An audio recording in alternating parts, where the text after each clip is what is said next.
Hello students, I am Dr. Tanmoy Biswas. I welcome you all in my channel tanmoyChem. Today's topic of discussion is one MCQ. The question is, which reagent is minimum reactive for hydrolysis? Hydrolysis means this word is actually made of two words. One is hydro, another is lysis. Hydro means water, lysis means breaking. So which reagent is minimum reactive for breaking by water? Means which reagent is most stable in presence of water also. So that is the question. Student, it is essential to understand what actually asked. Now let's go. Now if you look at hydrolysis, means which part is going to break. If you look at this part, here all this CH3CO part is same for everywhere, so it will not be broken. So which part is expected to break? This part. Okay, now in order to understand this, you need to understand their resonance. First look at this ester molecule. In this ester, one of the lone pair could be delocalized in this direction. So the canonical form will look like O minus O.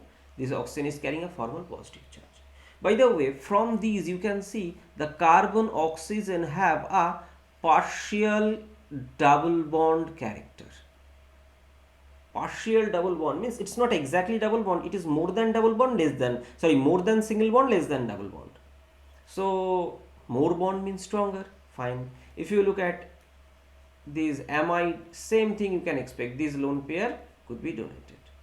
Now in this case also similar donation for fluorine and this acetic anhydride. I am drawing the both. Now student, look at, in every canonical form one thing is common, that lone pair is there on either this oxygen, this nitrogen, this fluorine or this oxygen, and that is actually in conjugation with the carbonyl group and having some partial double bond character. Now question, what is the consequence of this? If you look at, now consequence means partial double bond, that will give some stabilization, means resistance toward hydrolysis. But the question is, who will give maximum resistance? That question will be asked based on who can donate electron density maximum. So if a atom can donate electron density more, then the bond will be stronger. So who donates electron density maximum, that bond will be stronger. And who can donate electron density more, have lesser electronegative atom. Now if you compare the electronegativity, there is fluorine, nitrogen and oxygen. So fluorine is more electronegative than oxygen, which is more electronegative than nitrogen. Means the least donation will be observed for fluorine. So remember, for this fluorine actually minus I effect, means sigma withdrawing is more than this donation, that is plus R effect.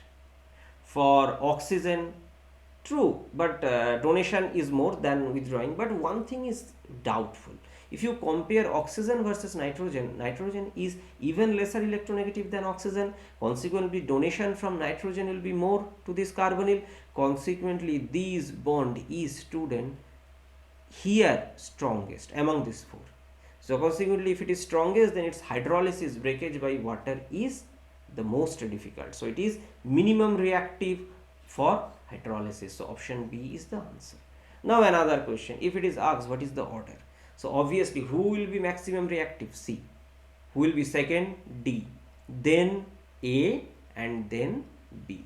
So this is acid fluoride, this is acid fluoride, D is acid anhydride, A is ester and B is amide. Remember, amides are maximum resistance or least reactive towards hydrolysis. So this is their overall discussion about rate of hydrolysis. So this is the end of the discussion. I believe this video may be useful. Thanks for watching. See you in my next video. Bye bye.